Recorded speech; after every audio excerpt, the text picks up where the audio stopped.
Welcome back to Toolbox Talks. Today I've got Ally in from AJ Renewables. As I said to you before, I'm quite excited for this one because I've spoken to you for a while now, but I only met you recently, so I'm not too sure about your kind of story and that. AJ Renewables scaled it to over 4 million a year.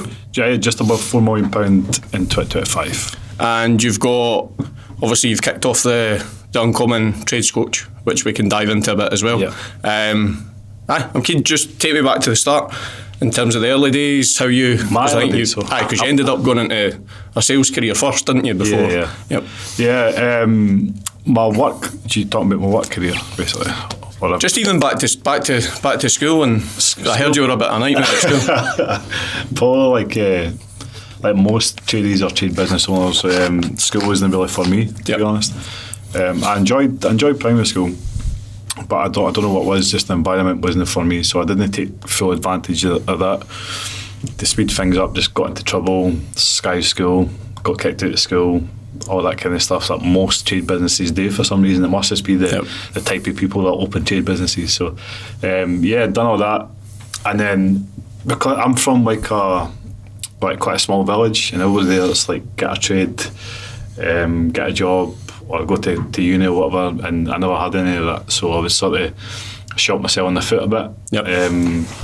Police record, never had any sort of proper qualifications. Can you elaborate on that? What was the police record for? Or is that not for the record? It's that bit fighting, really. Everything was fighting, so got into a bit of fighting, got done with assault, that kind of thing. Do you feel that was partly because you just never had anything to focus on? Probably, yeah. But my teenage years, I sort of ended up living in a hostel, a lot of sort of personal stuff went on, so I was quite angry. My brain is one of these ones I've always got I need something to work towards to keep myself going and keep myself occupied, and I never had that. So it was just the normal thing that you do as a teenager, just hang about out in the streets, get into trouble. So it's funny that as well, though, because I always say to Alan and Josh, I'm like, you're like the fucking chemist, so it's difficult to imagine that as well. That took a lot. That took a lot of time. I think I don't really like the person I was back then. I was very angry as a teenager. I think a lot of people are, though, especially if things aren't going their way. Yep. But I'm out it now, so it's all good. Yep. But I left in a position where I never had anything to work towards or do.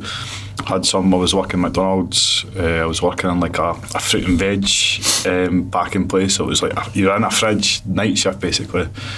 I've been a carer, white Mercies and stuff. Because I was only How did you find that?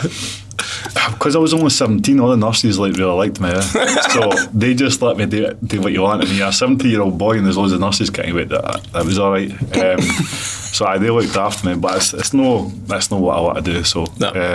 And then I got a job doing one of the annoying guys that ask you to do a charity, you want to sponsor a charity. It's just was it door to door, or is it in the shopping centres? Aye. So they make you take a grip of you when you're walking past. Aye. I had to go to TK Maxx and buy a suit and shoes and that. But that's commission only, so it's tough. I was absolutely a sham of a job as well. It's in Edinburgh, so they would make you. I stayed in Kirkcaldy at the time in Fife. I had to get the train to Edinburgh. You go in, it's American eyes, and they all high five each other and do all that rubbish at the start. And pyramid scheme. It was a proper pyramid scheme. So you go in and the guys tell you how much they made and that, and then you're looking there and some guys are making $5,000 that own the businesses or whatever, and they just sell you a dream. And in reality, you're working for £2 an hour. Yep. But they would send you to shopping centres all over Scotland. So even if I was working in Kirkcaldy, where I was from, I'd have to go to Edinburgh to high five a couple of people, then get the train back. And to then, what? I'd have to go to Edinburgh for the meeting before, so you have to go to the office. Right. I thought you meant genuinely go and high five them and drive back. That's what they do. So they get you in the office at the start, and then they try and hype you up, and everybody's high five. Was it just like Wolf of Wall Street? Aye, a lot of pish. And then they would send you to a shopping centre. But even if the shopping centre was in Kirkcaldy where I lived, I'd have to go to Edinburgh first for the meeting, go to the shopping centre, and then at night I'd have to go back to Edinburgh to drop off the stuff to go back to Kirkcaldy, and they didn't pay for that. You wouldn't be getting paid for that because you wouldn't be earning any money anyway, would you? Nah, so I went into window sales, angling. That was a really good one. I was really lucky. The guy Gary was the manager there, and that was the first time where I was like in a sales job. They sit you down and they done proper training. I was still commission only. What age were you at that point? I was about 19, 20, because I'd just passed my test, but I couldn't afford a car. And the reason I took the job was because they were giving me a company car. Yep. So I had I knew whatever plate it was at that time, like 11 plate, like Seat Leon. Thinking I was a man. Especially at 19. They basically, I wasn't getting to the lorry, but I had a car, and a fuel card. But the training I got there I was like the first guy that I met in like the sales environment that he really knew his shit. Yep. I learned a lot of him, and got into some other crap jobs like accident claims. I've actually put a Was that after angling? After that. What did you leave angling for? Because I got in a car crash. Right, and it was your fault. Nah, the opposite. And I was actually in Dundee, that's where the angling office was. I was walking past the shopping centre, and the guy stopped me and asked if I'd been involved in a car crash. I was like, actually, I have like 2 weeks ago, and he was like, if you've got a sore back of that, you'll get $3,000, whatever. So we went through a claim. To get money for whiplash because my back was in bits, obviously. And the owner actually came out and met me, and he offered us a job. And at the time, he was like, "It's £500 basic a week, all this," and I was probably only making about £200-300 a week at that point. Yep. So I felt like progress. So we went. I was just making money. We went to there. And that was hard because you had to like go and find people, and that's just a racket as well. You've got to go and find. How were you getting the leads for that? Shop centres.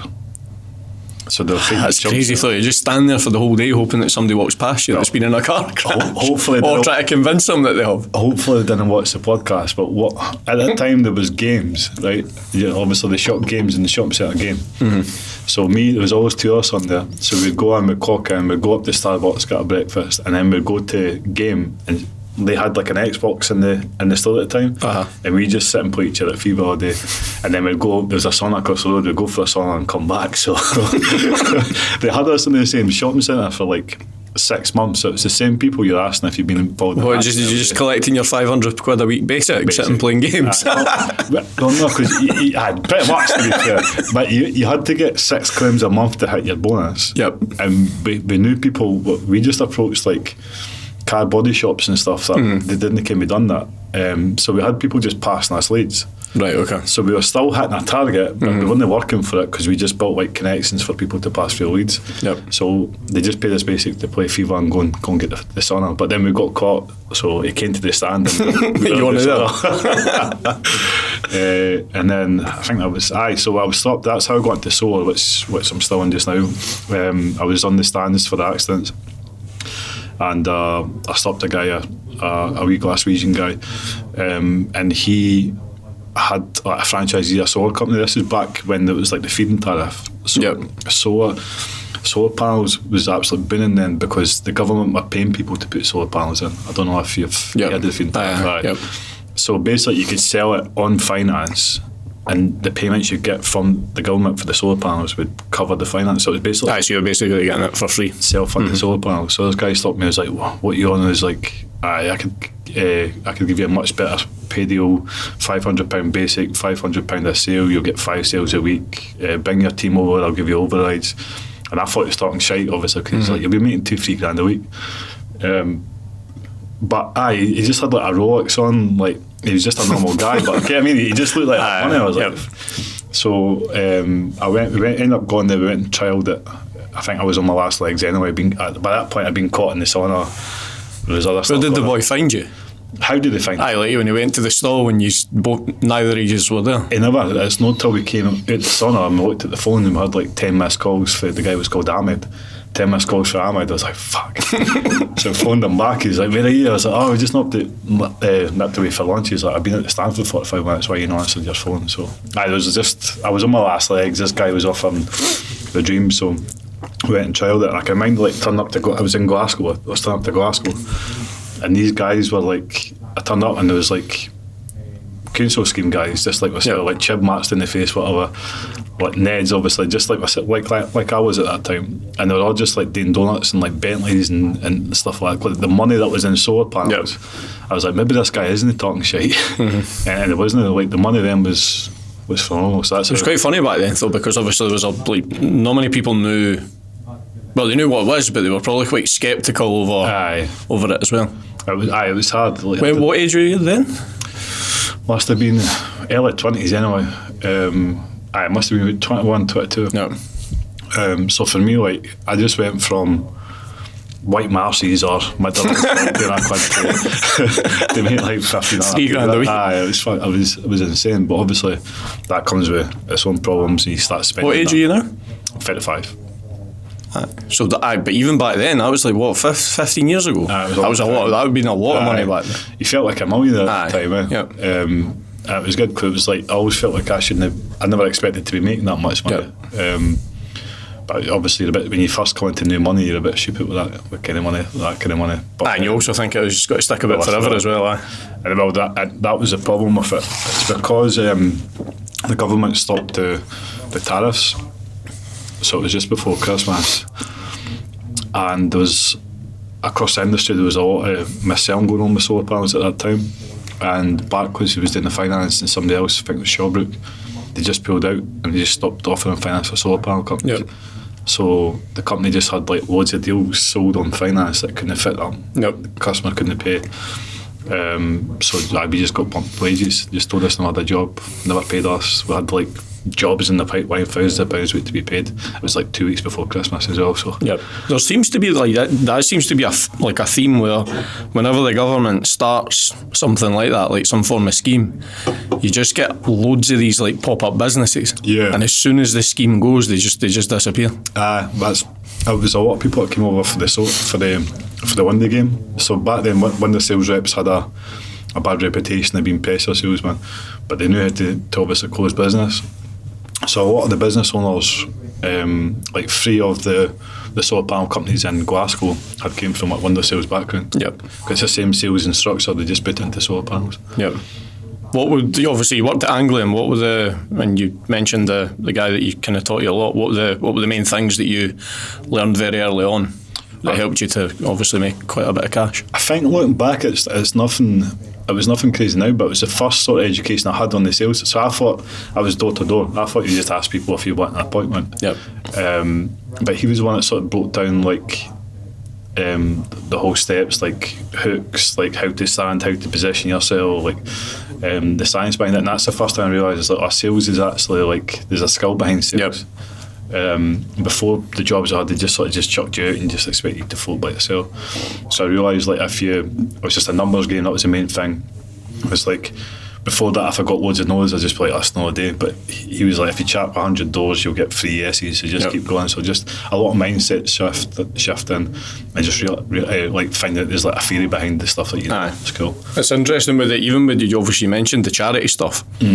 Like I don't know why, but I was like baffled when I heard that the charities are like they're drilled on sales. Aye. Like I just thought it was just people volunteering that just chat people's doors and that, but like properly drilled on sales. Well, that was basically what they were doing. Is they were selling the dream. So if you sell something for like 40 quid a month or something, you'd get 20 quid.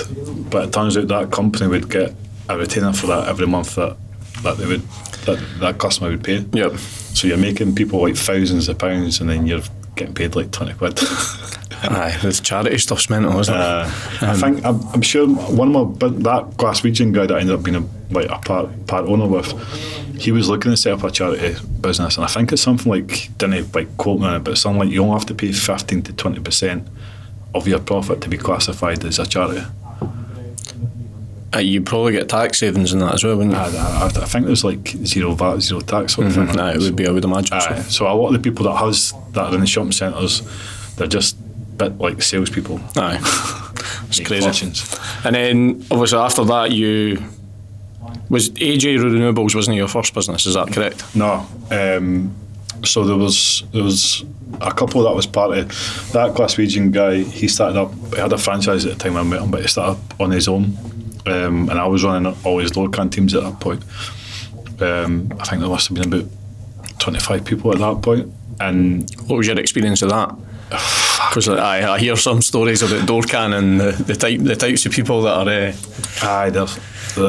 I used to do that as well, so I was part of them. But they're a strange breed. Like one of the one of the clients, you know, he had a boy in doing door can, and he got a phone call for a customer. Well, it wasn't a customer; it was just a local, saying there's somebody's trying to get in my house. No. the boy had chapped the door, didn't answer, but he knew they were in, so he jumped the back gate. Went round and started chapping on the back window. Just relentless, man. Strange, man. It's a lot of work as well. So that was the problem when you scale a business. You've got to then bring in more bodies. Yeah. And then you've got to manage the bodies, more cars, fuels. There's only so many doors you could chap. Like, managing that's a whole operation. There's a lot of people in there. It's quite a costly thing. And I thought that's what lead generation was. So I ended up having to do that, and we got involved in that part of the business. But eventually we found out that I just wasted years of my life in those beautiful things called like meta ads. But it wasn't about back then. If you're going back 15, not. Well, I guess meta probably that came about when I was leaving school. Aye. But even at that, like, it wasn't really leveraged much for ads and stuff like that. This was about 2025 at that point. So I think it must have been, but we had never heard of it at that point. But I was on that. He promoted me up to be like I was doing as like a partner, but it was his business. He ended up, we scaled, there was like 60 odd people there. That was full of his business though. I think I just had like, it was just like a reward for running part of what I was doing. And then me and him started falling out. Like, he started not coming to work. Like just other stuff like drink or whatever and drugs means that he wasn't turning up to work. Yep. So I was doing all the work, he just wasn't showing up, and I just ended up going the wrong way. So I left and set up my own business.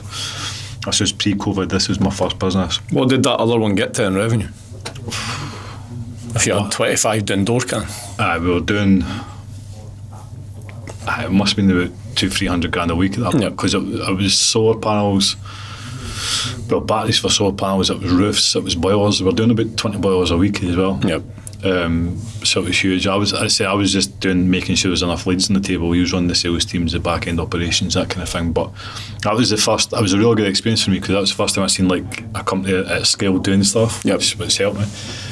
But he was just a madman. Like, he was just but the good thing about him, because he was like on drugs or whatever, you'd come on Monday, he'd been up all the weekend, he'd planned everything for like 2 months. Yep. So he'd just sit up and just sit, because you had like a house with like a sauna and a bar and like a hot tub, and that was like a house in the middle of nowhere. Yep. So you would just, like, nobody would be near him because it had like land, so you would just sit in there for the whole weekend. Up for days. Just up for days. Like, it's had its uses at the start.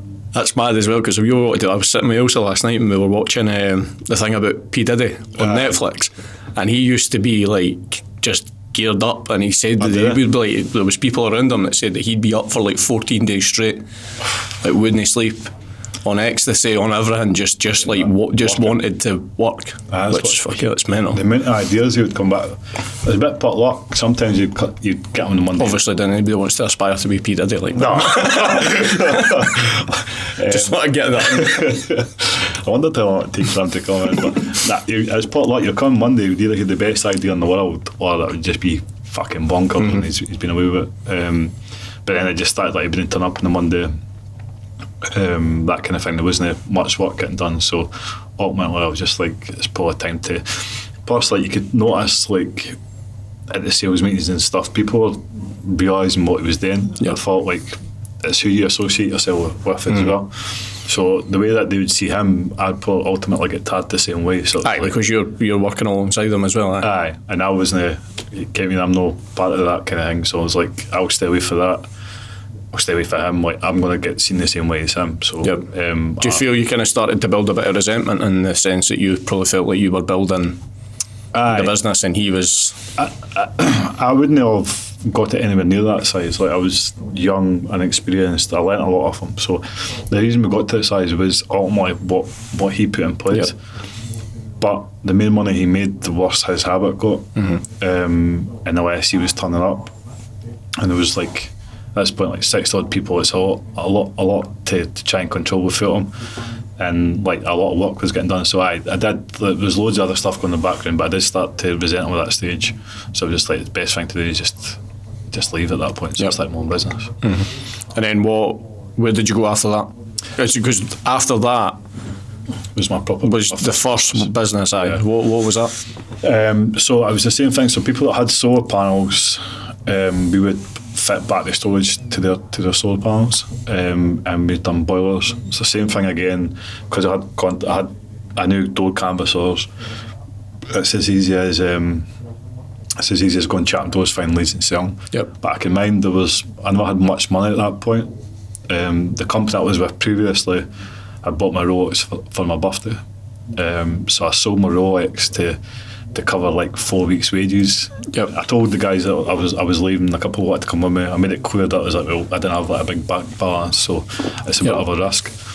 So we pretty much had to like get leads, get in the sale as quick as possible, and then use the deposit to like keep it, like the deposits to buy the materials and keep us going.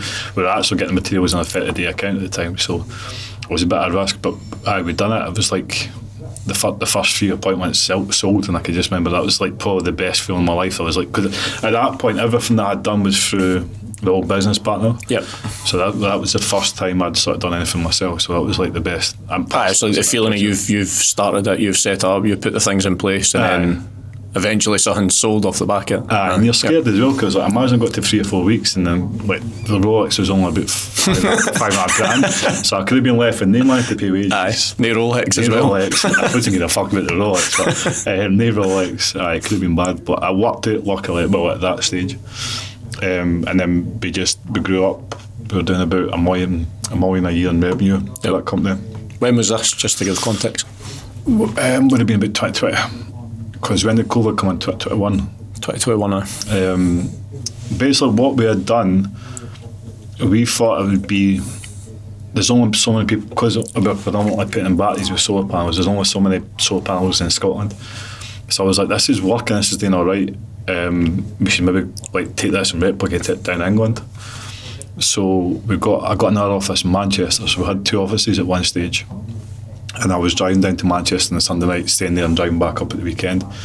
And we got loads of data with people's names with solar panels, so we had like a call centre that was calling through there. And we were trying to get that off the ground, and we were about 2 months in, and then COVID hit, which means that like because it was like door can heavy, you can't approach people's houses any longer. We weren't allowed salespeople in, we weren't allowed people to install it in the house. So that sort of scuppered that, and because it was like terrible timing, we had 2 offices to pay for. Yep. We had staff on the books and some self-employed. It was a nightmare, so we obviously got grants and stuff like that. But we did start trading after that. We managed to get back. Yep. But the debts was just too difficult to recover. Too much to come back for. So, and that was probably one of the darkest times of my life, to be honest with you, at that point. Because you've got to like go and tell people it's failed. It's failed. Even though it's not like, I think the most difficult thing about that is like having to tell someone that it's failed, but it's not even within your control either. Like it's like an external. You sort of feel like it is in your control, though. It's like it's your responsibility if you've got people working for you. Yeah. And I think like but I knew it was happening for like 3-4 months, and you just sort of lied to yourself in the stages. Like they 3-4 months, like you put yourself under like so much stress, it's absolutely shite. So that's what happened with that, and then obviously you've got to have some conversations. And so what's going through your head in those 3-4 months? Well, at that point, because my daughters at that point was like 6 and 4. Yep. They were at the point, I've been here when you've had your wee boy in. So they've been in the office, they'd come and play the Xbox or stuff and that with me. So it was that part. I think it was not just the staff feeling like a failure for the staff, it was like my girls would come up to my office, and like that was the hard part. You feel like an absolute failure at that point. So I was trying to break news to my missus, worried about what the kids would think, and then the staff as well. But it was a lot worse in my head, and the first thing I said to my missus, she was like, well, like, I've seen how hard you're working, like it's not any of the effort that you've not put in, I'm sure you'll get it back. Do you feel like it's like an identity thing as well? Yeah, it's like you feel like you're kind of almost giving something up?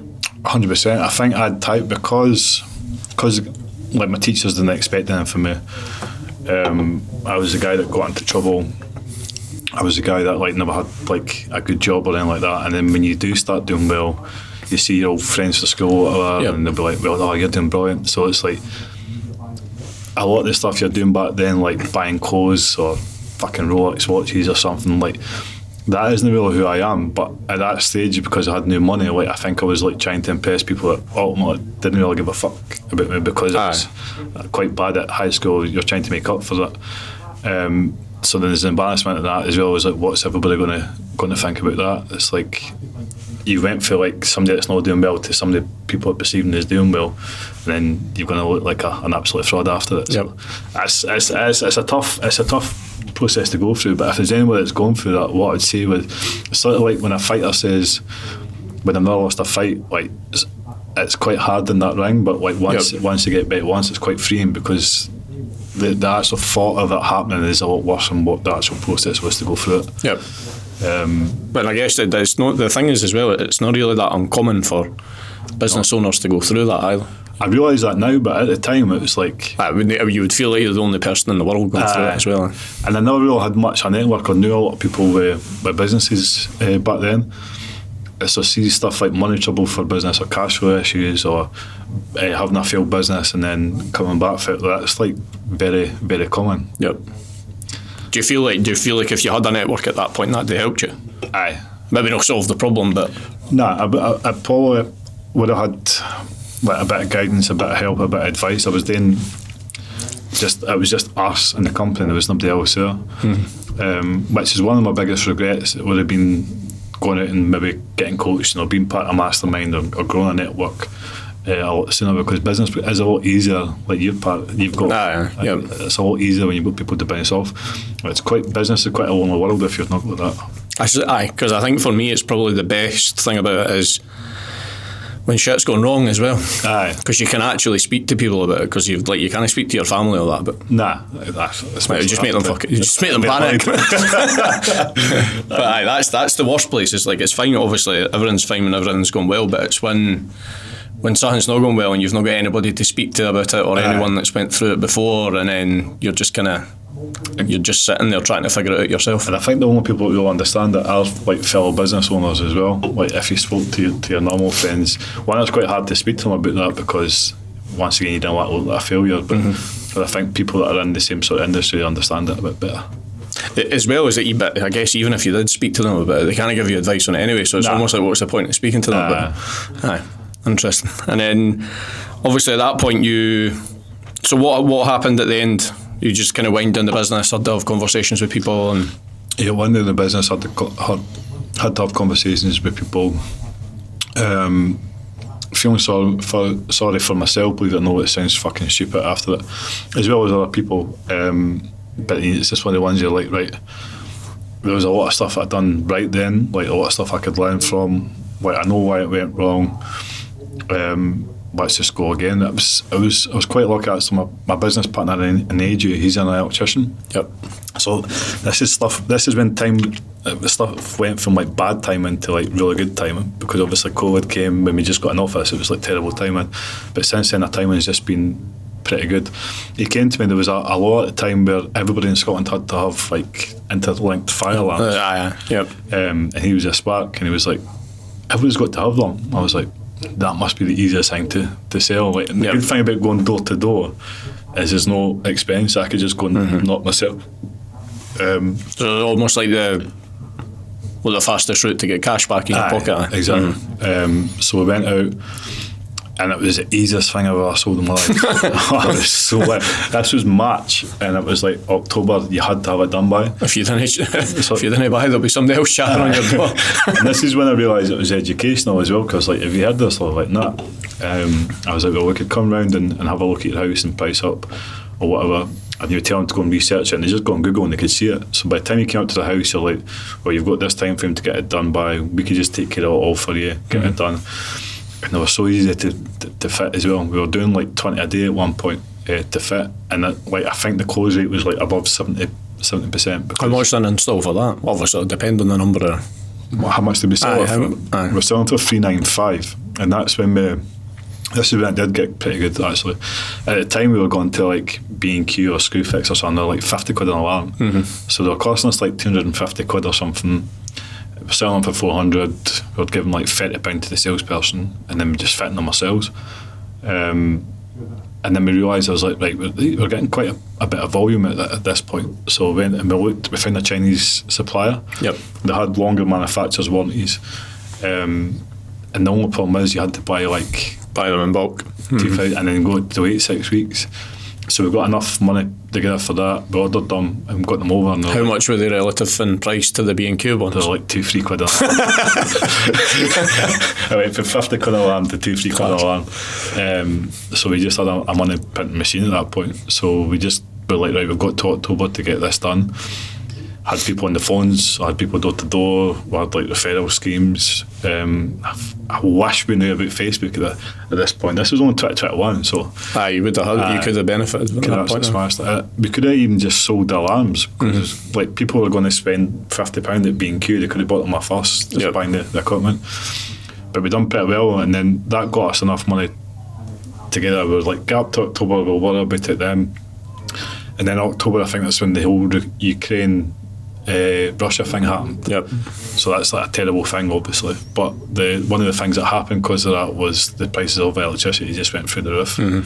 So solar that was laying like dormant for ages since the government stopped paying money, but then went for like a 15-20 year payback to 6-7 year payback for a lot of people. So it was like we had enough money for vans, we had a bit of money in the bank account for staff. We were like, let's try solar again, and we were just lucky because the prices of solar just went through the roof. Yep.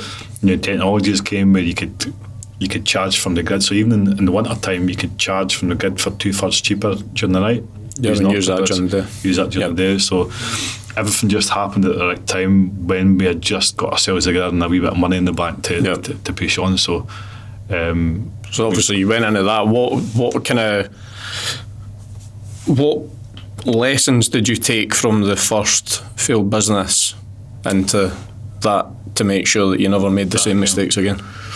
People, self-development. I realised because I was like 23, 24, like part owner of that first company, I had 6 odd staff, like I thought I knew business. Yep. I got a bit cocky. Realistically, I knew nothing about business. Yep. Like I knew how to generate leads and sell them, but I didn't know anything about business. So I realised that I wasn't like as good as the cocky version of myself thought a couple of years ago. So like self-development, I was like, I gave me determination to make sure that this time it's going to be never happened again. Yep. And then on the technical side, because I had the business partner on the technical side as well, he could run the operations side. So I was like, there must be the thought of growing a door can team again up to 20 odd people just gave me the bulk, and it's a lot of it's a lot of responsibility as well. So Did you often, because again when I've spoke to any window and door business owners, they tend to say that those types of like roles, people are quite flaky in terms of like they just randomly will only turn up on a Monday morning and stuff like that. I've had to sack, there was guys that came and I was out meeting them one time, not this business, like the very first business, and I got in the back of his car, I must have been meeting him, and there was cans of dragon soup on the back. I was like, what's going on here? He was like, oh, that's Joe. What his name wasn't Joe, I can't remember the guy's name. That's Joe, he needs two cans of dragon soup. he needs when he gets up. I was like, fucking hell, there's but just leave him. Aye. He gets leads. Just let him drink them. Actually, one of our days. So I was like, the thing is, like, it's hard to find really good door can that portray the right company like vision or how it looks at doors. So what, in terms of like just how they come across and representing the brand and stuff like that? So like, if they turn up and they're maybe not washed their uniform, or they're stinking of dragons, or they're no brushed their hair, or like, it's hard to find really good people there that's going to look, if we want to push ourselves into a premium brand, we need to look, every part of the company needs to look like that. And the thought of just managing that, I was like, there's got to be an easier way of doing that. And that's when I found Ben Heath. I don't know if you... Was that aye? Yep. So I'm similar to you. He was like the OG Facebook ads man. Aye, that's the guy. So I'm a bit like you and some... Well, I'm guessing for the conversations we've had, I get quite obsessive about things and like... Yep. I would say, so I got right into like the Facebook Meta ads, one whole one. What year was that? 2020, 23 probably. 23. 22, 23. I must have been 22. And then I would just stay up like till 4 or 5 o'clock in the morning. I'd be like messaging people for work and that, this is what I'm going to do. I don't know how they put up with me, but I found this thing. I found this golden ticket. And we actually started running ads ourselves. I was. Were you just running like image-based ads, or how was it? Image-based ads. You can imagine what the copy would be like, because this was before AI and everything as well. So it was like, now you could probably do like, I know AI copies shite on ads, whatever, but you could probably get to a decent enough standard with help of AI. Aye, I think definitely. I think it depends on what type of ad as well. Because we always have conversations about this in the office, where it's like, if you're running a video ad, it's like, how important actually is the written copy? Aye. Obviously, the script becomes the copy itself, but it's like, how important actually is that copy versus with image-based stuff? It's like, you need to have decent copy, but of course. Well, I can imagine. I didn't know what a hook was, so imagine like, do you want solar panels now? Like spelling mistakes. Buy now. Yeah. I don't know. I can't even. I need to try and find like the image we used, because I couldn't use even Canva or anything back then. I can't mind. I think I remember got my missus to make it. Mm-hmm. So I was bad, but you came at what? And it was weird. I was like, right. Just because there's very few people in the market doing it at that point. Aye. It's pretty easy to win at that point. And we're getting leads for like, we would pay people 50 quid a day basic, no commission or something, and you would get like a lead every second day or whatever, where we were getting like free, I can't remember what the exact figures were, but we were getting free leads more for the same money, so 3 times ads, like the ads were getting 3 times more lead. How much were you getting a lead for back then? I can't remember. I think there must have been about 17 quid or something. It was 60 quid. I think we were paying staff, so it was under 20 quid. Aye, because it's like 3 years ago. I remember the glory days of like the cost of ads just went like through the roof. Aye. You wonder how some businesses can afford to invest in it now. And again, it's only going to creep up as well. What's causing that? Just how busy it is and how oversaturated. Aye, well, I guess how many people are competing in the market, but also like Meta will control. Aye. Like if they want to make more money, all they need to do is just hike up the. Suppose that's the. Like they control the fucking, like, and it's like, where else can you go? You can't go anywhere else. So they're gangsters. Aye. That's like, gee. We found and also it was like the leads were coming to us. So I'd always been in an environment where we had to like either trap or knock the door or phone people, and then almost convince them to go to get an appointment, and then it's a lot colder lead, and then you've got to do a lot more convincing. Where with Facebook, it's almost, although you're doing ads, it's inbound leads, and they're so much more warmer. How did you find, obviously, what you do now, obviously Jude that's all on steroids is like another level up, but like, how did you... I was there. If he's watching, I'm not going to compare your ads to his. But how did you find, obviously, that initial switch for Doorcan to even just like running leads yourself and having inbound, how did you find the difference in like selling? I can mind just running, and before the selling part, I can mind just running into the office to my business partner. I was like, man, like, we're going to be fucking this time next year, they're going to be millionaires. Rodney. I was like, we've been wasting so much years. Like, the amount of people you've got to hire as well, it's just so much easier trying to run a company with leaner staff, I think. Yep. I was like, it's warmer leads. I can mind, it was actually myself selling them. It was something like the first 5 leads I sold, and like 3 of them were remotely as well, which I'd never done before. I was like, we're not having to send Doorcan out, we're not even having to go out to the appointment, we're just doing video calls, and the leads are coming to us. So I was like, this is a fucking game changer. And then we ran that for a few weeks until, I don't know what I'd done with the ads, but it just started plummeting, and I was like, fucked it. Obviously, I was going to have. I was pulling my terrible copyright, and I was like, well, why do we not just like pay a specialist to do it. And we never found you, unfortunately, or Jude, or any of them to start off with. It was, we found this random guy. I think he approached us. It was a good timing, and obviously a bit naive to the whole meta thing at that point. And we were paying on £1,500 a month, and it was one ad creative to a Facebook form. Like, you know, I had the perspective of that back then, to a Facebook form. So it was dreadful. We lost a fair bit of money then, because it sort of worked the first couple of weeks. So we upped the ad spend. You obviously you know now that's just like a telltale sign that somebody's not got a clue what they're doing. Of course. But even at that, I think it's also important for any like trade and home improvement business owners watching. If somebody's running your ads, I think it's important that people understand that if they're not like creating new ads all the time and they're just running one ad, it's like you could probably just do that yourself and save the fucking money. Like, definitely. You'd much better doing it yourself and saving money than not doing it. But I think because this guy done it and ripped us off basically, he obviously knew that we had never done ads before. He must have just been like, I must have took him 5 minutes to set up, and we were just paying him £1,500 a month. But I think people like that is the reason why so many trade business owners are losing thousands of pounds.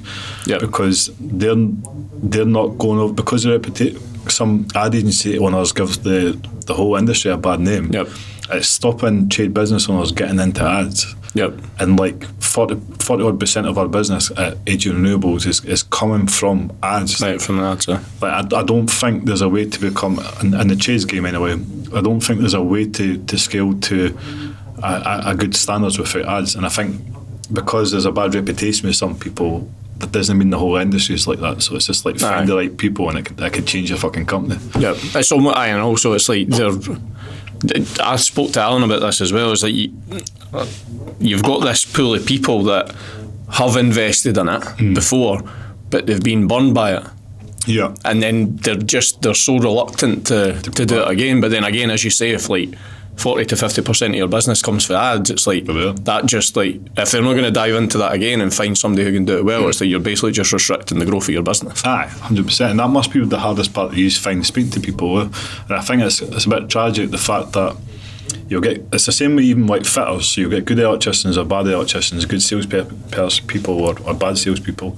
But just because you've had a bad experience at ads shouldn't put you off it. I think we're on our 5th agency now since we started, and I wouldn't go anywhere else. Like, they're fucking exceptional, but it shows you the difference between when you get somebody as good as you or Jude and Joe. So on steroids, it's once you find somebody good, it's worth all the shit you've been through before. But then as well, I think with that as well, though, even though you've went through, well, you're on your 5th, and obviously the guys that sold on steroids are class, but you wouldn't be able to really recognise that they are better than if you never had that shit to start with, then you maybe would take that for granted. I'm sure Jude wouldn't mind me talking about it, but I was quite reluctant to go with Jude. I just moved to a different company a couple of months before, and it was costing. We went up through the company I was with originally. The third company, I wasn't happy. It was £120 a week, and we moved to another company,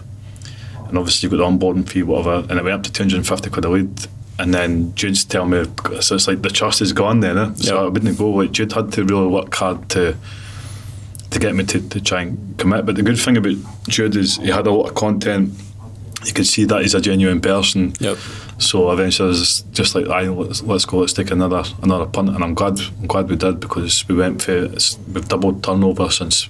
Class. Since, well, almost double turnover since we started working with him. So that's the difference between finding the right person, I think. So do you feel like that was the turning point when you found those guys? Aye, a few things happened at once. I think we had, well, the guys previously were making a profit and we were scaling. It was working well, but it's a lot easier to scale at £400 cost per acquisition than it is at £1,000, and that's the.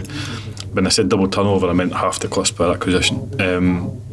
We were getting sales from Jude less than half the price than what we were paying for sales from the other guys.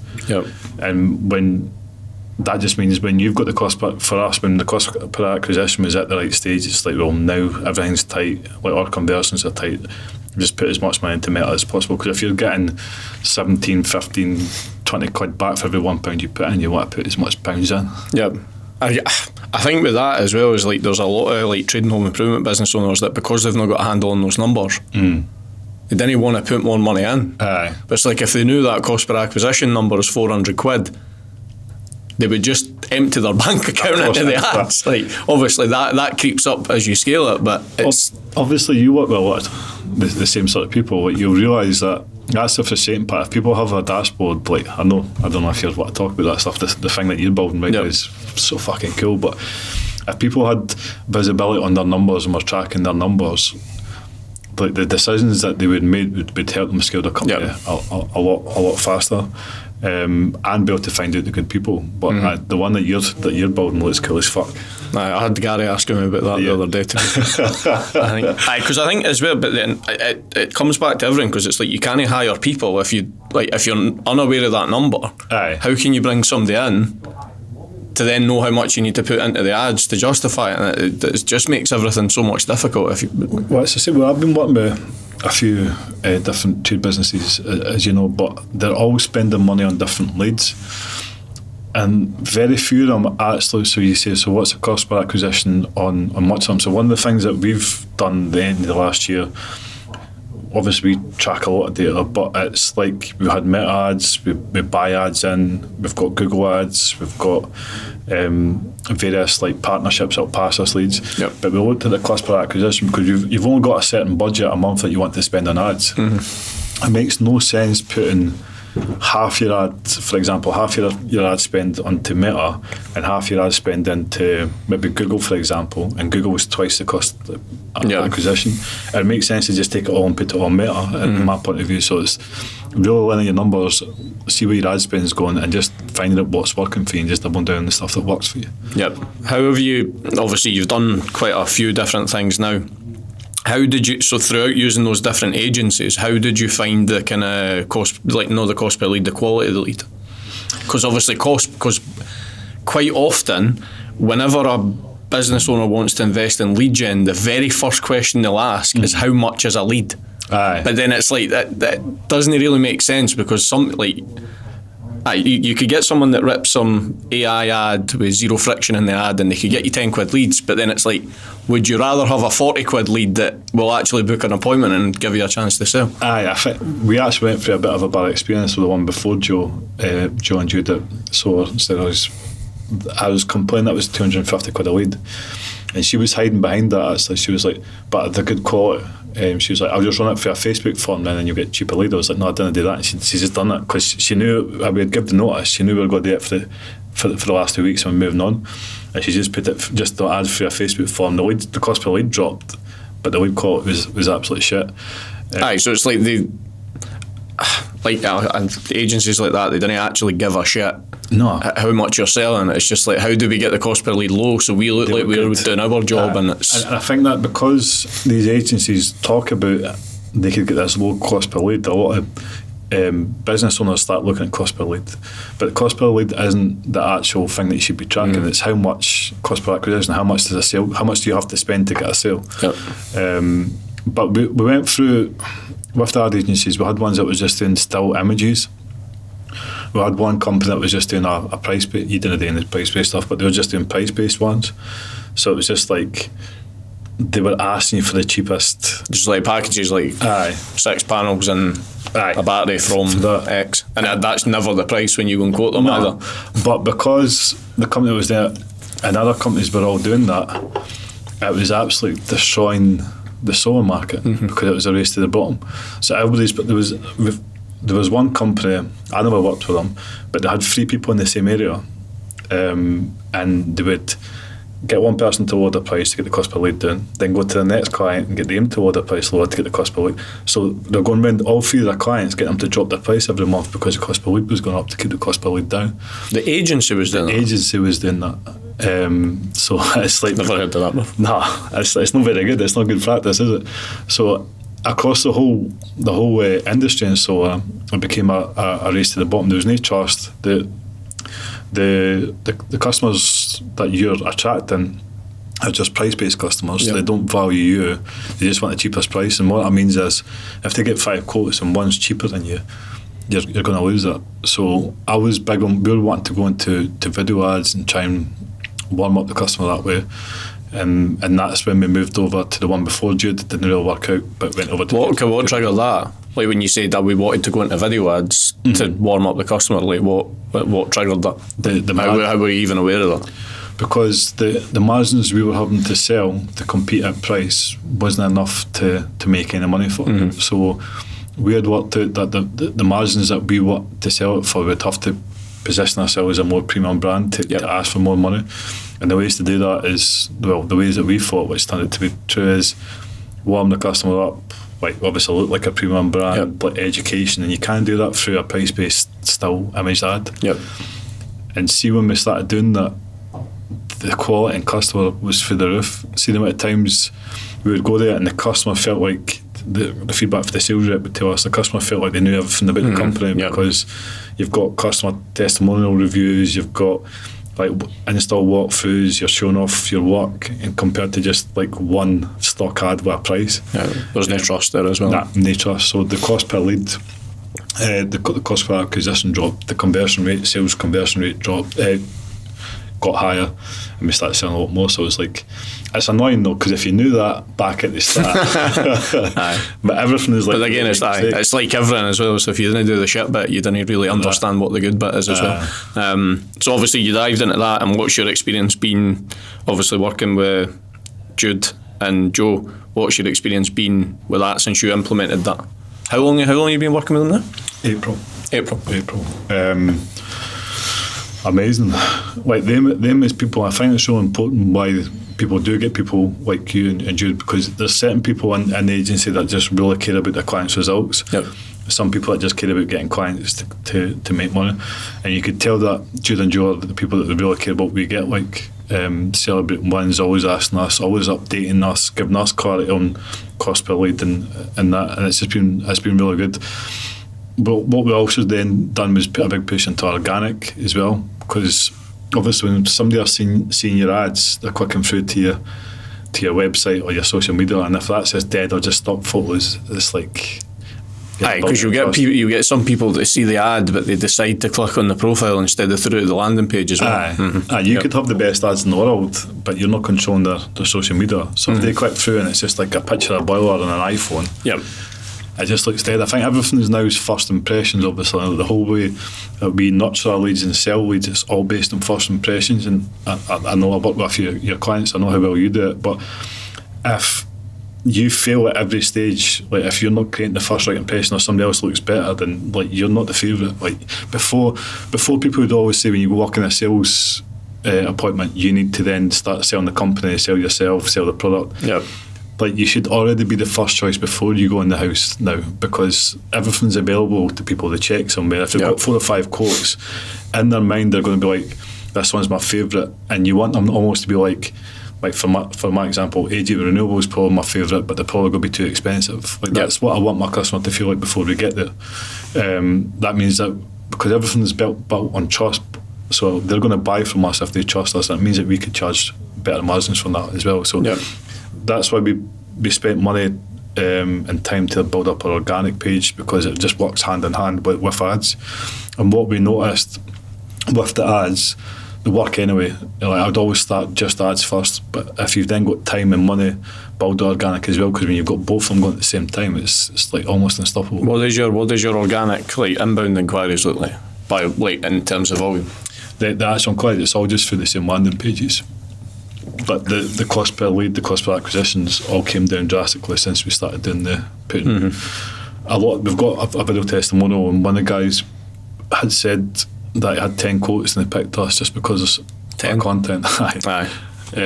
So it's like some people really just need to consume your content before they trust you. They know that you're going to stick about as well, though, because again, if you're making content and you're showing behind the scenes in the business, you're showing all the installs and that, they know that you're kind of here to stay. You're not just going to, like as mentioned earlier, like pop-up businesses. They know you're not a pop-up business if you're doing that type of stuff as well. Well, we've got leads that have followed us for like a year before they've even became an inquiry. So if you're not putting anything out on your page, then you're not going to nurture them.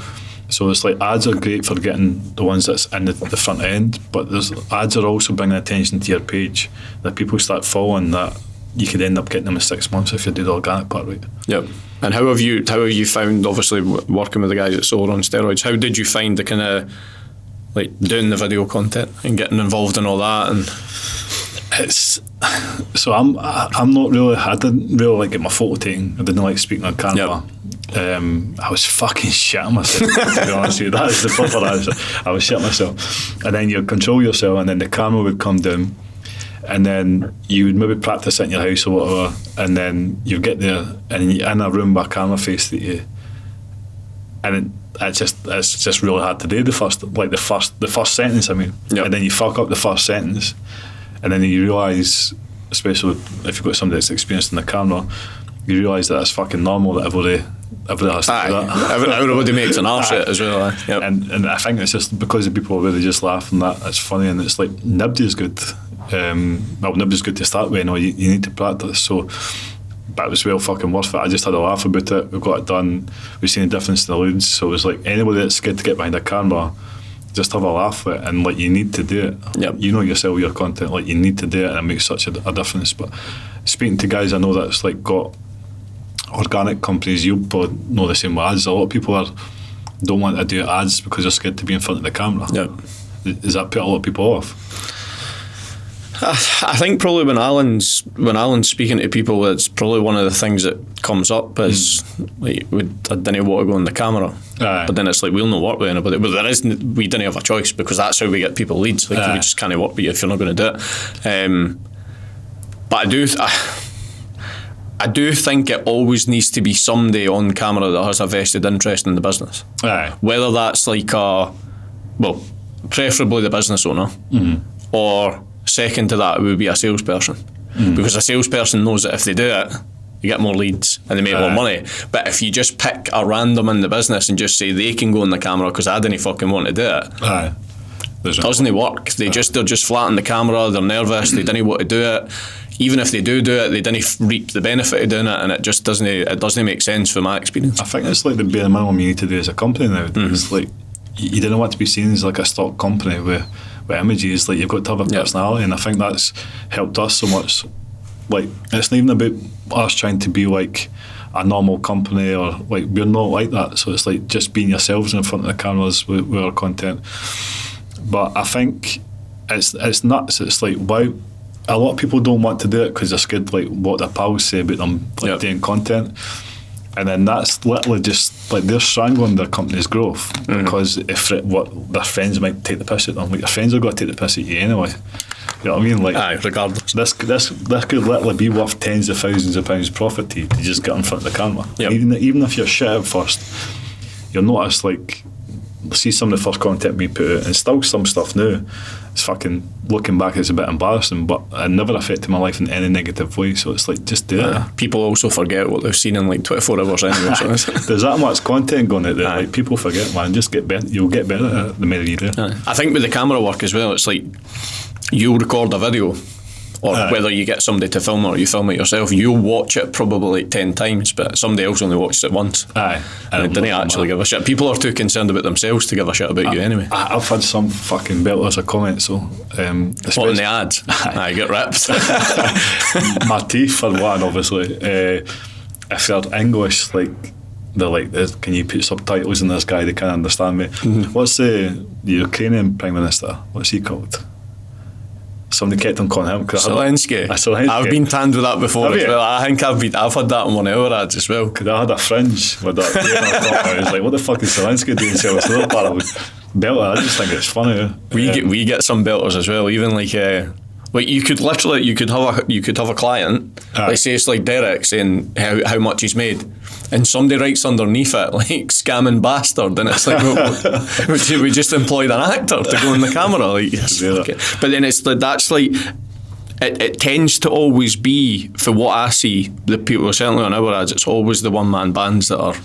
So it's like this limiting belief that, but it probably comes back to the trust aspect that you mentioned, where they maybe tried it and it's not worked, and they just have this belief that it's never going to work. And they just think everybody's the same and tar them with the same brush as well. Aye, totally. And just not getting the piss ripped out of them for their friends. But honestly, it's like, because that crossed my mind as well. It's like, what is people, because I would hardly put anything up social media. I was like, what are people going to think about me? What videos? Like, it's like, that's probably, that and ads, which is the same thing, is like the best thing that we've done for the business. So it's like, don't know what other people think about you, fucking stop me making the business a success. So then, obviously, you've got AJ Renewables to over 4 million a year. What has been the kind of, even your 3 biggest takeaways of what you've done in that business versus the other one that's meant you've got to this point? Because if I'm, correct me if I'm wrong, but you're not really involved in much of the kind of day to day. And no, we've just start of the year we just made it official. We've got a COO and that's doing the day to day. So I've moved full into like strategy, like partnership development. So we just set KPIs and just make sure we just hold a couple of meetings a week to make sure that the company's where it needs to go.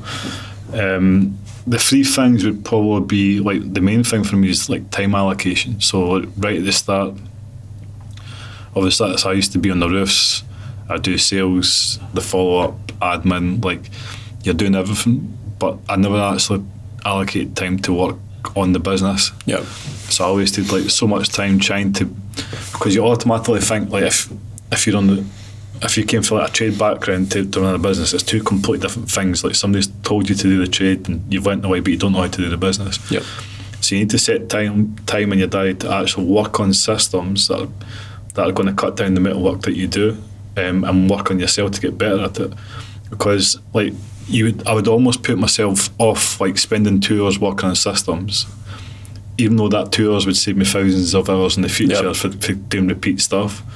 So straight away, if I was starting again, I would spend time on just getting all the systems in place, because although that feels like you're not actually being productive, if you feel like you should be fitting or you should be selling, that's bringing money in, you're never going to get out of that circle. It's like you're constantly going to be working. Like the firefighting. The only way you can make more money is if like you extend days and you just didn't burn it. It's also as well with the firefighting thing.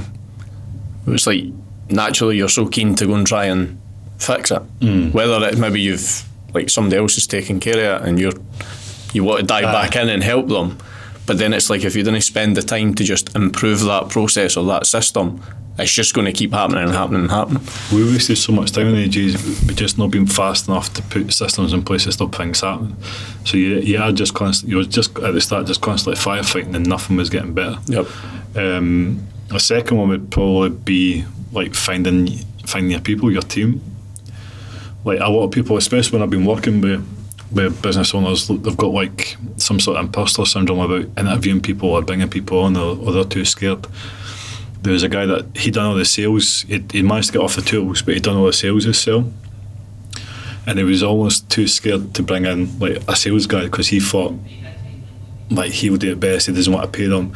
But I've been in that exact same situation. And when you're firefighting, you're sitting outside that, you've got an appointment, you're sitting outside the house in your car, your phone's going mental, there's loads of things going wrong with the installs, and there's loads of problems, and then you've got to sort of just like get a fresh face and like try and walk in the house and try and get in a mindset to sell. Like, I think being the business owner, a lot of people to come off the tools and go into sales first of all, like, it's really hard to do because you can't keep in the mindset and the company can't grow. So I always say to people, as soon as you've got enough money there, let's look for a dedicated salesperson. So, do you think, what do you think the issue is with that? Because again, in my experience, obviously I've been doing this for 4 years now and I've worked with a lot of business owners, trade business owners. The sales tends to be the thing that they didn't want to let go of. What do you think the reason is for that? Probably money, from my experience. I think people say, why am I going to pay people? Because a lot of them come from like trade backgrounds, but it's labour intensive. So then they're moving around, they think they're just going to be driving about speaking to people and it's an easy job and a nice cosy house. But they didn't realise if they're maybe not, a lot of these people aren't actually salespeople, they've just learnt a trade and learnt to talk a little bit. If you bring in a salesperson that can convert a little bit better than you, then you're going to get a lot more sales. But the good thing about that is your times then, by the time you add in 2 hours driving, 2 hours at the appointment, driving back, chasing up, like, it's very time consuming and your company's suffering because of that. So you're actually strangling your own company by running about doing sales. Like, I don't think you've got a truly scalable business until the lead could come in, it gets nurtured, it gets qualified, it goes to a salesperson, and then the sale gets passed. It's sold without even passing through your hands. So it'd be find your people and build the sales team would be, because a lot of people do get stuck in that, but as you say, they come off the tools and they just get stuck in the sales environment. That's some feeling as well, though, isn't it? It's like when you, because I always remember Alan came in, he sold like the first client. I was like, fuck, I've never even spoke to them. I've made there's money in the bank. But I think you're probably right in terms of the money side of things. I think it probably comes back to knowing the numbers as well. Aye. And then, do you think there's an aspect to the, like, I kind of represent my business in a certain way. How do I get the salesperson to do the same thing? Maybe it's a bit of a reputation. Like, salespeople have got a bad rep, sometimes being too pushy as well. But then you're always going to get good people and bad people. So it depends on the interview process, the training process, the onboarding process. You just got to find the right person. But I think you need to definitely just get off the sales as quick as possible. People think that's almost a step back, but I can, like what you're just saying there, I can remember one of my clients, Lewis. I can still mind how buzzing he was, his voice sounded in the voice note, because they're doing like 7 figures a year, but he was doing all the selling. Yep. And see, the first thing I realised that the lead came in and got qualified, he went and got it sold and passed over to operations, and he was just completely hands off the first time. Like, he never looked back after that, because he realised he had a proper like scalable business that could operate in ways without him. He's still not completely off the day to day, because it does take a while, but that's when the confidence I gave him to push on is like, right, I need another salesperson. Aye, because you just need that one, and then again it completely shifts your belief that it's like, right, this can actually grow without me being constantly involved in the... It's just copy and paste. It's just set your systems up, get a salesperson in, and then you just copy and paste and just do it bit by bit, especially when they've got somebody like you, because you just go and ask, you just have to up the ad spend. Yep. You just have to get more leads in the front end for it. But I think that's a big one for salespeople. Yep. And then third one, you spoke about like a lean team as well. Aye, I think that at one point the thing of a company would be like how much staff you had, but it's just... Aye, so that's always the question. It's like how many people you got working for you now? It's like it doesn't know any representation of profit whatsoever. No, it's almost the opposite. I think, like, I've got some clients that are doing like multiple 7-figure turnovers, and there's only like 4 full-time staff. Like, that's almost more impressive than somebody having 20 staff doing the same figures, because there's less overheads. I think it's not just the people, it's having the right people in the right place. So it's almost like a football team. Like, you could have a striker's going to score loads of goals, but if your defence is absolutely shit, you're never going to win games. You've got to have the right people in the right place and give them tactics, so like KPIs. Like, people need to know clarity on what they need to do, because you've got to start off. That's what we've just done with our team there, and we had a company meeting with everybody and went through some slides. We give them the goal at the end, what our target is for this year. But that's what most people do as well. It's a separate topic. They just give people the end goal, when you ask, like, they want to do 6 million. Like, how are you going to get there? I never break it down. So like, that's just the outcome. You need to have the levers what you do to get there. So we've got complete clarity for the full team. So it's not just in our head of where we're going to go, what we need to achieve, broken down to monthly, and what everybody's independent roles are in the company. Got to sign bits of paper. So they've all got key responsibilities. They've all got key actions and roles to do. And it just means that it's accountability. So we do the weekly meetings to make sure that everybody's doing them and keep them accountable to that.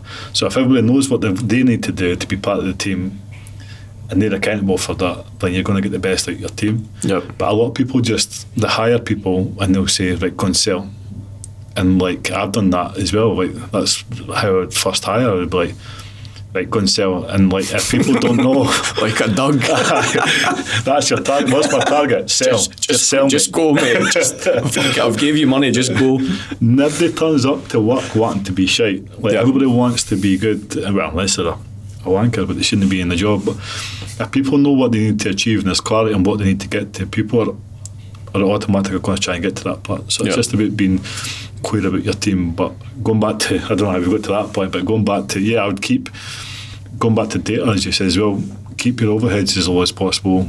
I think in this day and age, you didn't have to have 50 door can, you could just have an ad agency running ads. It's like there's so many ways to do it now in this day and age where you could keep a lean team and still could almost make more profit than companies with more staff. Yep. And then again, you've got other tools that we're about, like AI and leveraging that as well. How are you finding the AI for ads? We use it for the scripting and stuff. We use it for the scripting, to be honest. Me and Josh were looking at something called Manus. Apparently much better for like scripting and making things sound like more natural. Because I think the Manus, as far as I'm aware, Manus is like agentic. Right. So it takes longer to spit out the information, but it's actually thinking about it. Versus with GPT's programmed to just get it out get it to you as quick as it can. Could you get different softwares on GPT though? You could click on that. There's different models. I don't know. I think I said to Josh as well, as this year, like probably in the next 3 months, I want to dive deeper into it. Like I want to find ways to put AI agents into the business to do tasks. But I think again as well, the fundamentals of that is your SOPs need to be shit hot. Everything needs to be documented. Otherwise you can't train the AI to do the task. It's interesting. I'm surprised you've not got AI on the company. No, machine. No, I've not. We had a rough year as well, so it's like I've not had as much time as I would have wanted last year to dive into it and work on it. But I think now, obviously Alan's selling, Josh is pretty much handling the entire delivery now, and he's doing a class job at it. So pretty much I have a lot of time now to work on the business as well. But we use it more like there's like a sounding board as well, and help brain dump ideas. It's good for like meetings and stuff. It's like it's like I think a lot of people don't. It's like a wee assistant in your pocket. You just ask questions, and I think people think AI is this big mental machine, but it could almost be like a coach to a certain level. It's not got accountability, but you could ask it so much stuff. There's got to be better ways to use it. We're quite excited. I'm just going to wait for you. Even sales numbers and that. Like again, it's like if you have a database of your lead numbers, appointment numbers, conversion rates, all the rest of it, you could just tell it to tell you where the bottleneck is. What a lot of people are now doing with it is, obviously, if you're using software we do remote calls, so it's like video calls. It's transcripting the video call and put it through the AI, and the AI is giving me feedback on like sales performance and stuff like that as well. No, it's interesting. We're still doing it old school that way, but I'm sure there'll be some mental ways to do it. I'll let you work it out. But I think the crazy thing about it is just how quickly it's shifting. Because again, it's like you've got these people and they're going and setting up like AI this and AI that. At 3 months' time, they've not got a business because the landscape's just completely changed as well. Because there'll be stuff like doing like AI bots at one stage, and that was that new thing, and then people like Google or Go High Level, they're just adding them in for free anyway. Or you get like obviously we use AppointWise. You get an agency like AppointWise that you just go and buy it off of them for like 300 quid a month, and you can have unlimited bots, and it's 10 times better than the high level ones. Because people were trying to, at one stage when it first came out, people were offering that task for like £1,200 for a lead nurturing. That's the thing as well, is the price drops. Because it's like at the minute, I think the voice agents, there's trade businesses putting them in at the minute, but it's like the price of them are quite expensive at the minute to get it done well. But then it's like eventually what you're probably going to get is you're probably going to get like 4 or 5 big players that just control the market, and they sell to everybody else, and it's a cheaper cost because it's more accessible as well. How have you found them? Have you came across the voice ones? There's some, I can't remember what, Mark Glasgow showed me one called Elios. Like it's difficult because you listen to the demo one, but they could just be cutting out I don't know, they could be cutting out the pauses, because I spoke to a few people about I think it's called the latency on it, where it takes like a second to respond and it feels unnatural. But I don't know, I think you're probably going to get to a situation where even if that still occurs, because that's like a limitation of it, I think you're going to get to a situation where people are just accepting of that. Like when I phone a business, this is what happens. Because it's happened with the banks for years as well. Like you just accept that you need to speak to a bot to get the answer or to speak to someone, and there isn't any other way. Like, but I think ultimately people, because of like social media and stuff, people want instant gratification and instant answers now anyway. So that, like, that's the best way. But I think everybody's sort of against. We've looked at AI bots.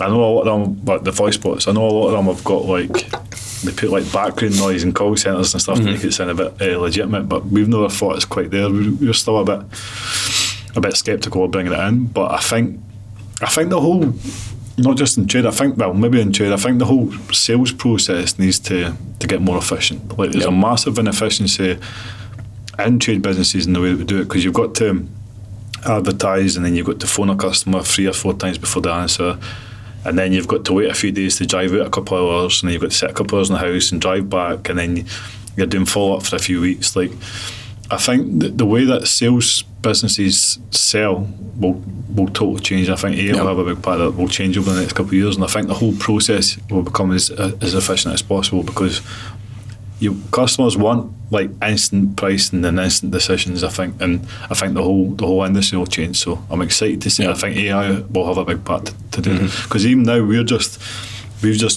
set up one where we're trialling ads. We're just waiting on the ads going live, but we're trialling ads where our customers can do. So right now we've got to like use satellite imagery and get their house, and it measures the roof and puts in find out for the customer how much energy they use, and at the end it spits out figures like how much the system will be, how much panels, how much they'll save, how long it will take, like easy PV.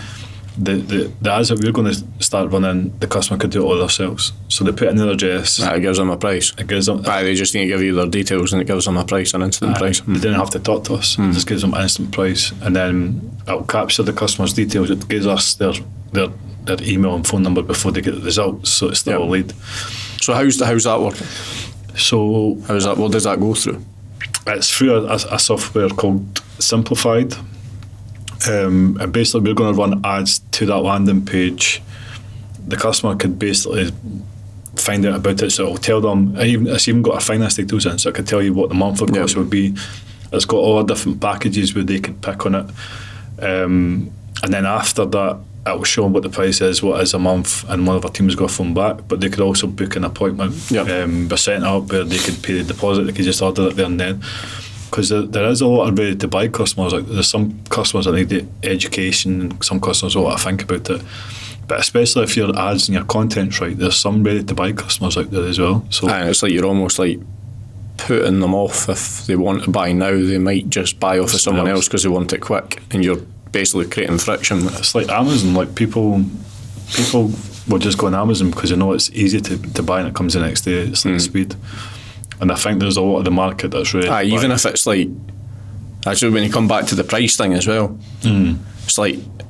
I don't know. I feel like we live in and it might just be me because I'm shit with money, but I feel like we live in a day and age where we didn't really price shop. I guess it depends on what you're buying. But for me, if I go and buy something that's like 30 quid, like... I just go on Amazon and buy it. Like, I'm not going to go on different websites and like, even if I could get it for like 15 quid somewhere else, I just order it on Amazon because it's just easy. Because you're just used to that, and it's there. So I think, and you know it's reliable, and it's going to turn up the next day, and it's never late. And so I think that's the same way. What ultimately we're going to try and test things over the next couple of years to do with AJ Renewables, because if we could be the most efficient company, people will pay more for efficiency without checking. Like, if they know they could just click a button. So the first stage of that is we're just going to trial some ads and see what some of the ad budget for that, and see what the conversion rates are. In fact, it's not going to be easy, but I think there's got to be an easier way than what we're doing things now. It's just about finding the right way. Yeah. And probably what you might find is the CPL might go up. But then it's like, again, it's like it all comes back to how much you're selling as well. Efficiency. Even if the CPA goes up, but then you've not got fuel, car, vans to go to the sales appointment. It's the big savings. It's like the admin's cut right down, so like it's not costing you as much per deal. So until we could get AI fitting solar panels, we'll still need to have stuff. I'm sure we'll get there eventually. I think I was listening to something last night. The owner NVIDIA, he's under the impression that probably by the end of this year there will be like robots that can move very humanly. Because obviously the ones I've seen at the minute are very like rigid, and but he's under the impression that by the end of the year it's moving so quick there will be robots that can move. Yeah, this is it, because a lot of sort of investors coming over to like the trade market because people are saying this is the only part that's really safe from AI. Oh, if somebody can build something, we're all fucked. That mate, they'll be fucking mega rich if they can build something that can install. Like that will be. I don't know. I feel it's like I don't know. It's a weird time as well, because I think as business owners we're very aware of that, but the general news is not distributing that, and how we could end up with a society that's 95% unemployment.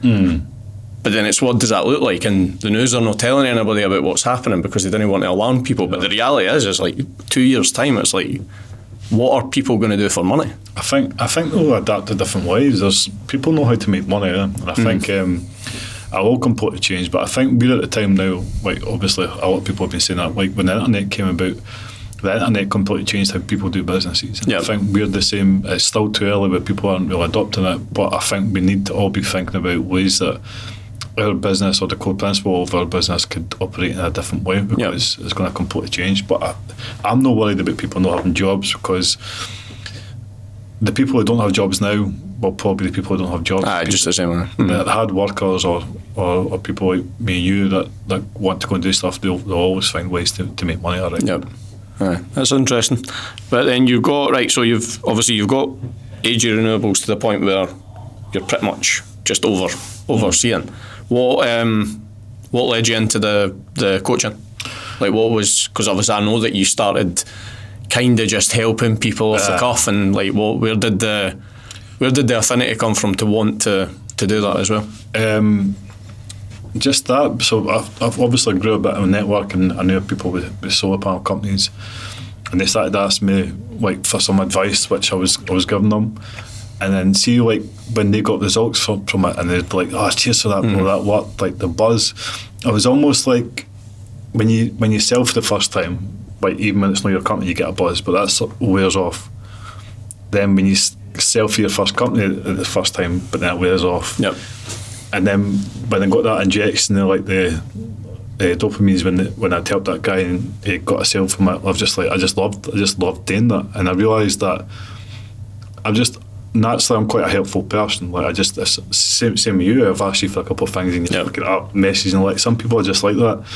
And I just really enjoy helping people. And then I noticed that the things that I was doing, there was a portion of the trade business that didn't know that sort of foundation level or any levels that I was doing. Do you feel like you kind of had some before you got that person an initial result? Did you feel like you almost felt like you never knew as much as you did? Aye.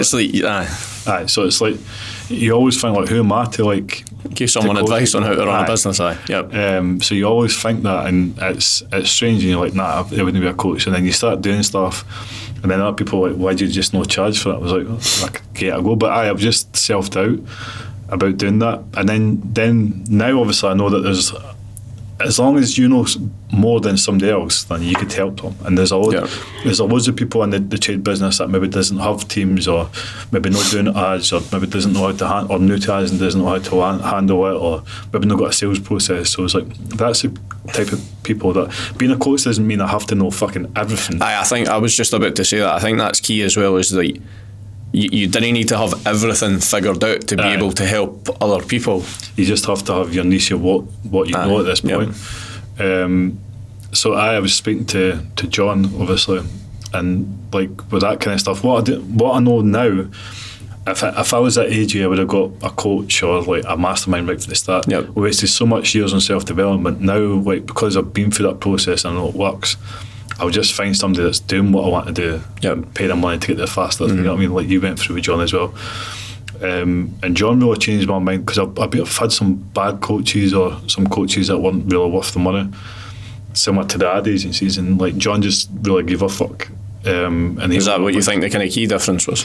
The key difference was, I think John restored my faith in coaches. Like, I've worked with some quite big names as well, and it's just like, don't give a fuck. And the difference between a key the key difference I found with my coach was John just really cared about like my results similar to like what you are with your clients. And I think that's a trait through everybody. If you really care about your clients' results, you're going to get your clients' results because you're going to dedicate time to do that. So I learned a lot of him. I think he has like a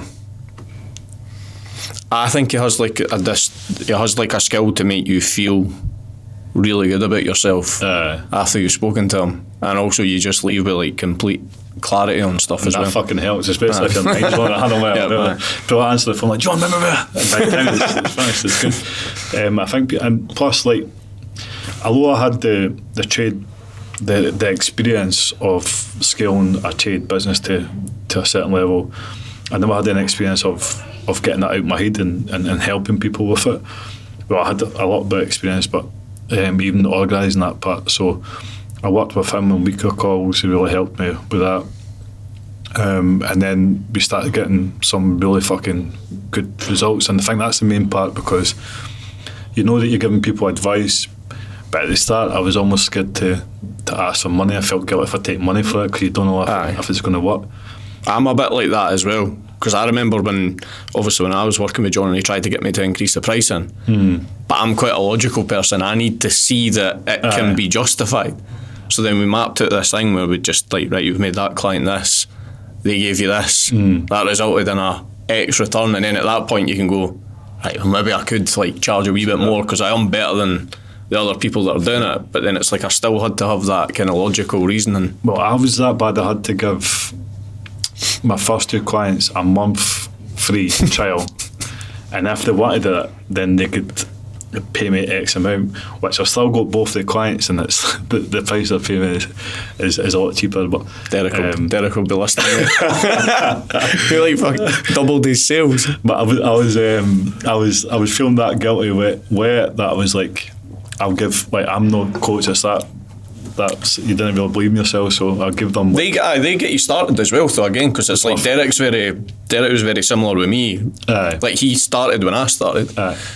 But then it's like he helped me to get started as well. So it's like, I think that's why I was offering the 3 month up front. I was like, well, I'll give you 30 days for free 4 calls, and if you like it, we could move on as a coaching basis. But then that did give me the confidence and the experience. But now I think, because of the results that we've got, it's really helped me in this short space of time, because there's clients 4 or 5x their turnover within 12 weeks. There's 80% of clients that have got record months. There's a majority of my clients have doubled their turnover. So it's like, people don't realise if the stuff we've talked about, if they know the numbers, that will tell them what to fix, what part of the business to allocate. Everything comes down to time allocation. Working on the part that needs to get fixed, everything has a solution. And just keeping track of data, putting the customer up front, and how you handle the lead, standing out is the first choice. It's simple stuff that you need to do, but if you don't know how to do it, you're not going to do it. So that bit's interesting as well, though, because it's like, because you've went through it for so long, it seems simple to you. And then again, it's like, I think that's the bit where you're like, can I actually charge someone for this? But then it's like, it's no simple to someone else. And when you realise that the blueprint worked for us and it's worked for these clients, you're like, oh, this actually does work as something that like can help other trade businesses. But it's all because you do it every day, you just think everybody does that. You didn't realise that everybody's in different positions or at different stages. So stuff you know now could help some people, whereas other people could help you with other stuff, and that's how everybody grows. So what's the plan with that? Obviously you've got the cohort starting. How many have you got in that? So we've got 6 one-to-one clients. I was fully capped. I've filled up within a month, and they've all sticked about. So we've got the one-to-one clients, but because it's an hour call with each one, you've got to prepare the call and then constantly give them support. There's limitations to how many people I could help, and we could help with the business, and there was queries coming through, a lot coming from LinkedIn. And I was feeling bad because like I didn't have space for people. So what me and John's decided to do with the Uncommon Trades Coach is put together a cohort. So it's 12 calls with the exact same principles I've done with the one-to-one clients, and we're doing it as a group setting. So they'll have access to the WhatsApp chat as a coaching corner. They'll have different modules. They'll get the videos every month, then jump on for the video call every week. So it's a way that we could help as many businesses as possible. Yep. As a group call, and it's still going through the exact same stuff as it's been through for the one-to-one. So that's kicking off on the 20th of January. We're doing a pilot programme with 10 people. I think we've got 2 slots left on that, and that'll be the first one. So we're often, because it's a pilot, same thing as I did with the one-to-ones, we're often at a discount rate. Yep. Just to make sure the plan is to try we always try our hardest, but make sure we get 10 results, 10 success stories. Yep. Get to customer testimonials and just run them up as ads and charge people full price. So the people that's going to be the first cohort, it's going to be like Derek for you. They're going to get an absolute discount, and myself, they're going to get like a great price at the start. So yep. When's this? Is this coming out after the 20th? Probably. Too late. Try to pitch it. I was going on the sales mode there. No, it might not. No, you might be fine. There'll be another one anyway. Hit me up. But no, that's good. That sounds class. And what was the kind of end? Well, not so much the end goal, but where do you want to take it to maybe in the next kind of 6-12 months?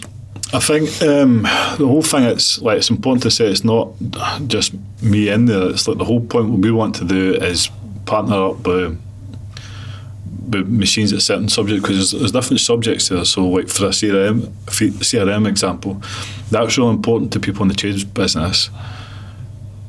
I could use a CRM, but there's people there with a lot better skills and knows stuff about it, like yourself, for example. So like, I think what we're wanting to do and what build it into is to get specialists in there, but every sort of module of the cohort is the best from people that actually know. Like, I'd feel like I'm telling people with CRM when there's a guy in Fiverr that could put it together better. So it's just building a super team where I think in the trades business it isn't that hard to get to a certain stage. Like, if you've got ads, you know how to handle ads, you've got a sales framework, you're collecting reviews, you've got content going out, like that, you could get pretty far by just doing the basic stuff. Yep. Tracking data, CRM setup. Where do you, obviously you've dropped a lot of things in there. Where do you think the main ceiling arises? Because we typically find that it's like businesses maybe doing 500, 600 grand a year, and they just can't seem to get past that point. What do you think the main needle movers are at that point? It's probably going back to what it says, going back to the data, because people aren't tracking. It's like, if you're not tracking something, you don't know what the issue is. It's like going into a doctor and then they're prescribing you without like checking to see what's wrong with you. Like, you need to know what's wrong with your business you've only got so many hours in the day to allocate things to fix. Because one of our clients said he was only getting 19% of his leads to appointments. So he was running ads, he was selling like 50% or something, so his sales process was good. But it wasn't getting past the 60k a month mark because he was only getting, for every 5 leads, he was only getting one to appointment. Yep. So we concentrated on the qualification call, the lead nurturing process, the call cadence to get that part right. And now he's at 68% book rate. So he's getting 3 times more appointments out the same amount of leads. It's just tripling the sales. It's so simple as well, though. But again, it's like, unless you know it, you're just again. I think when they're at that point of like 500, 600 grand and everyone's still like manic, it's difficult to just see that if I have someone sitting in a seat to answer these phone calls and they answer them quickly, I'm going to double the booked appointment rate, which is going to double the sales. But it's difficult to see that when you're in the madness of everything and that, which is understandable. And a lot of people, they're just seeing like 500k whatever sales and think they're doing all right. It's like, you need a dashboard, which is why I'm really, really excited about the thing that you put together. It looks really, really useful to change people. But people cannot, I think for people at a certain level, just find people that know what to do, because it isn't that hard. Find the blueprint to do it and then just implement it. Although that sounds like it's really simple, it is that simple, and that's why a lot of people are getting benefits from it. I'm not saying necessarily you have to come to me, there's other coaches out there, but like getting a coach helped me personally. It helped us go from like 100k months to the 450 that we're doing just now. Yep. I think even with obviously the example I gave there, it's like thinking about which again is all numbers, but thinking about the return on investment from the person that you put in that seat. Because they'll be like, right, if you go and tell someone to put somebody in a seat to just answer the phone, they'll be like, well, I can't pay somebody like 25, 30 grand to just sit and answer the phone. But then it's like, if they double the booked appointment rate and double the sales, like what's the discrepancy in the figures at that point? And it's taking tasks like it's like people want to do every part of the business themselves because, like you said, they don't want to pay somebody that extra wage. But then they're stopping themselves getting on. Like if they're not answering phones, then they could look at the data, and then that would mean they would to find out where the leak is, and they could fix it. If you're doing everything in your business, you've not got time to track data, find out what's wrong, and move your company forward. I think too many people get stuck on the second. Most people come off the tools, they go to sales, and then they just get stuck in that part. Whereas if they get off the sales and get into like the hot seat where they could control the company and see everything that's gone wrong, you could really just grow your business. It's like you've probably got loads of businesses that have went for being a one-man band to staff. You can see how easy it is once people know how to do it. I spoke to, we had a client, a landscaping client. He's based in Reading. He worked with us maybe like 2 years ago. But I think he also we got him rammed, and it all happened too quickly. Overwhelmed.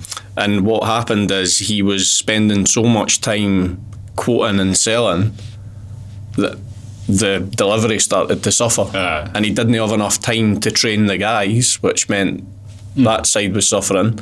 And so I think there is an aspect of it sometimes that you can do it too quickly as well. Well, I think it all goes the same sort of way. You come off the tools, you go on sales, you come off sales, the sales tools, and scale up the sales side. And then it did with us anyway. The amount of fucking headaches that causes an operation side, because when you're setting systems to start off with, we did anyway, you're not like creating systems for scale. So you start putting a lot of pressure onto the operations side, and the old systems that used to work didn't work. So I think that's why it's important now when we build systems with our clients, it's like build it so that will still stay together at scale. Because that was a fucking headache. Like when we scaled the sales side quite easily, especially with Jude, but the amount of issues that caused on the operations, because you're like in the space of a month you're selling almost double what you're selling before. And you revisit all the systems and rebuild it. And just try and find the time to fit them all as well, because it's not just the installation, it's the paperwork, the admin, if there's any issues, or there's that many different moving parts on solar panels. It's like if the scaffolding's late or the material's late, but there's always something needing done in the business. You fix one part and something else pops. It's like one of the guacamoles. And I guess finally, mate, if you could give any home improvement and trade business owners out there one piece of advice on scaling a business to over £4 million, what would it be? Get your front end done first. I think get in front of that camera, stand out for different. If you do it different to any other companies, you're going to stand out, and the only way to stand out is to be front centre of your business. Don't be scared to get on camera, run ads, because that's the way to scale, and everything else you could work out. But the good thing in the trade space is that many companies are doing the generic thing where they're just taking photos and sticking it at the wall. It's not hard to stand out, so be yourself, get on camera and be front centre of your business, I would say. Class. Perfect. Thank you very much, mate. Pleasure.